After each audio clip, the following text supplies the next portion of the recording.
Remember the name of the number of the car. Art, what was the number of that car? 3.2, that was our car. Was that the beginning of 3.2? No, the beginning of 3.2 was the 28 Chevy that I told you about. Okay. And the 3.2 was because we were underage beer drinkers and we just thought it was real cute to put 3.2 up there. And that evolved in later sports car racing. They wouldn't let us put the point in, so we used 32. And that, In that photo in the scrapbook, I don't know if it's yours or the Skagmo family's, it was a darker color. It wasn't 3.2, it was 27 or something. Art, what is the number of that car?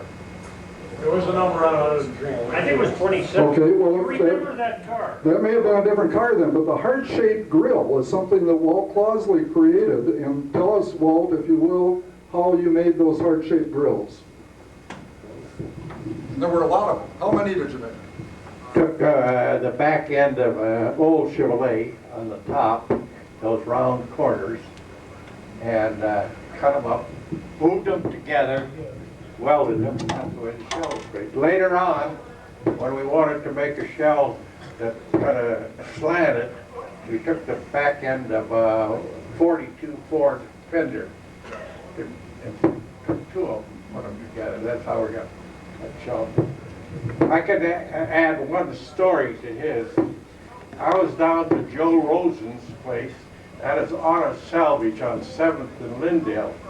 And here comes a punk kid in here, skinny guy, and he was looking for some Chevrolet parts for Skagmo that was up at the lake, fooling around with a car. And I think it was you. A punk skinny kid, that was me. Not so skinny anymore, but in those days, yeah. Who else? Hey, we're on a roll, come on. Don't let him die. Who's got a story? Hey, Russ. Russell Lee, ladies and gentlemen. In 1940, my brother went down to Howard Lake, and he had a 37 Buick sedan, and his buddy was with him, and he's sitting up in the bleachers, and he announced over the microphone that any car in 1936 to 38 could run, and they didn't get enough cars. Finally, the promoter says, anything can run, just bring them down, we'll let anybody run. So he says to his buddy, he says, I think I'll take my car down there, this 37 Buick 4-door sedan. So he put it in the race, and people around his buddy were saying, look at that dumb kid down there with his racing his dad's car. And he come to one corner, and some guy had a Auburn Oaktail Speedster, and had it chained down so it could run the corners better. And he brushed my brothers off one curve, so he thought he wouldn't do that the next time. So he come to the next turn, my brother didn't give in, and the guy with his other car ran off, and he went through some lady's garden and hit a garage and knocked her foot off the foundation. She come out of the house and made him pay for the damage that he had done. And my brother got a bent fender out of it. He won the race, but he got 10 gallons of gas for winning it. There's no big payoff in those days, huh? I got a note that Art Celine should tell about claiming a cop car to something I can't read. Now, Art, where are you? Dave. Dave Celine, I'm sorry. Dave Celine. What about Are you going to tell us one or not? There you go. Come on up here, Caesar, dragging the microphone. I'll meet you halfway. Well, that really isn't my story. That must have been Ted Arneson put that number up there. This was an acquaintance of mine that pulled that little stunt at the Hasty Tasty on what was it, 38th and Lindale. Chained the rear end of the police car to the telephone pole, and then went driving by in his 34 Roadster, tossing empty beer cans out the car, and hitting the pavement. And of course, the cops inside heard that. They ran out and jumped in their cop car and took her off out of the alley by the Hasty Tasty, and the rear end came right out of the car. I think that's where they got the idea for American Graffiti movie, because that was in the movie. And this is all hearsay. Strictly hearsay. I told the story to Ted about 30 years ago, and I never forgot about it. The cop is still living. And he's here.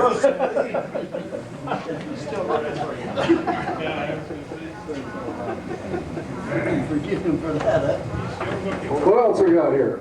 We got some good stories, man. Get Jake Mazzoni. Here you go, Harvey. No, Jake Oh, Mazzoni. you want me to talk to Wait Jake? a minute. Do you remember, Where's Jake? do you remember when Don came over? Do you remember when Don came over to my house? I was working on a 35 Pontiac two-door sedan with no windows in it. Do you remember that? I remember the car. And it fell on me, Yeah. and he picked the damn thing up by the front bumper. He picked it up, I got out from underneath it, I cracked 4 ribs, but he picked it up, and I got out of there. You remember that? Yeah, You do now, yeah.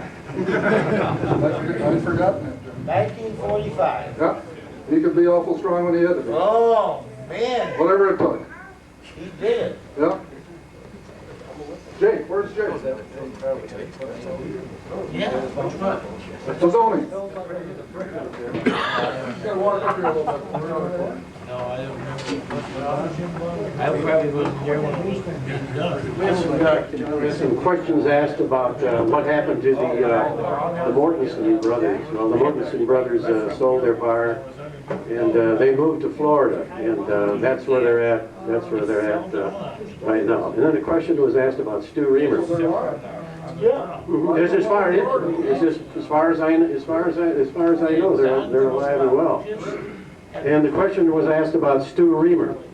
And Stu Reamer is probably, he went from IMCA, and then he went over to, right outside of Chicago, I forget the racetrack, and he did some publicity there, and he announced.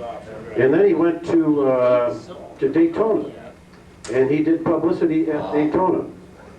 And as a matter of fact, I got done with one of Frank Winkley's seasons, and he called me up. I want to tell you how dumb I am. Really. He says, Jake, if you get down here, he says, the people have seen you and know that you can write stories and flag and technical man and all that. You get down here 3 days, and he says, you're working for NASCAR. Well, I just got done with Winkley, and haven't seen any girls for months. And had a pocket full of money, and at that time NASCAR wasn't that big.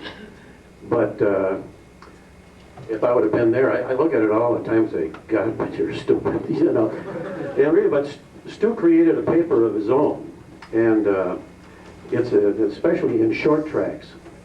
And this is a paper that goes out to all of the racetracks in the country, and he holds workshops at Daytona, and he holds them also at one up in Canada, one a year, and then I forget, out in California. And there's always articles about him in the Auto Racing magazine, and I get the newsletter from him all the time. We talk quite a bit, and they call him the guru of short track auto racing, and he tells you, he gets the people on in these things. Minnesota State Fair sent me down, and times, so I went to some of the meetings, and if you want to know how to run a racetrack, you'll get Goodyear up here, get Firestone up here, you'll get Valvoline people up here, other people with ideas, how to set your beer thing up, what the temperature is, and all that sort of thing. So he sold half the paper, but he is still the assistant manager, and he lives out in out there in Chanhassen, yeah. So he's very successful, very knowledgeable, and doing very well. One thing about Don, and this is about this is the Pilots Club. So naturally, I used to hang out there so much I got my mail there. No kidding. Then get it home, got it at the Pilots Club. And I'm sitting on a beautiful summer evening, and all of a sudden here comes this black car roaring up there. And here comes Don inside, and he says, "Hey, come on out and look at this thing, will you?" And so it's a Mercedes. It was a Mercedes Benz sports car, black. He says, "Come on, let's go for a ride." I don't know. Well, we jump into it, and that's from 6th and Cedar and up to 7 Corners, and then there's a Cedar Avenue bridge going over the intersection. Man, he's just screaming this thing all the way around. I'm hanging out for dear life.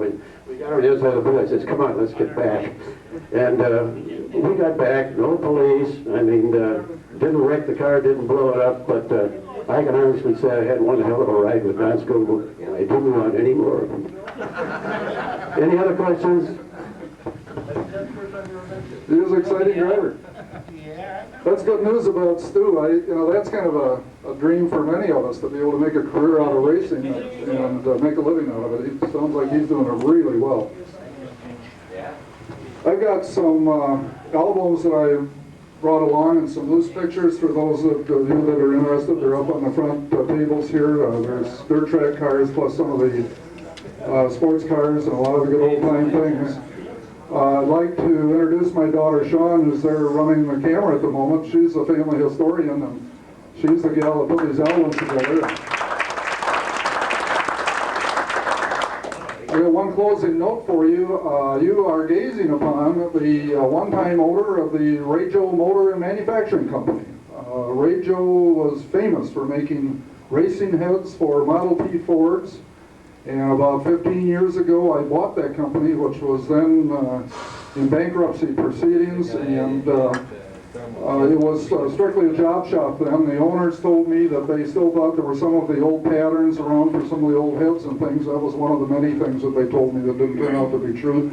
So I wound up having the dishonor of finally closing that company and closing that corporation. So Rachel no longer exists, but I had fun with the name for a minute. Thank you very much. Thank you for inviting me. Very good job. A couple things I'd like to say. I have a favorite Don Skogmo story, and I hope it's apropos and doesn't offend anybody, but in 1962 or thereabouts, John and Don and I went to Indianapolis and we ran a USAC, first full sports car race there was, and it was a sanctioned race to the extent that we as amateurs were told that if we ran that pro race, our licenses would not be in jeopardy. The week before the race, they changed that ruling, and John and Don and I went down and ran anyhow. And Don called home that night, and Georgia had a telegram. Remember the telegram, Georgia? I have my frame copy. And it was from John Bishop, who was the contest board chairman at SCCA, and it read, "Due to your participation in an unsanctioned event, your SCCA competition license is hereby revoked." And we were in a motel and we had our checks from running the USAC race. And Don thought that was very funny, and his comment was, "I'm going to send John Bishop a telegram. F you, nasty letter will follow."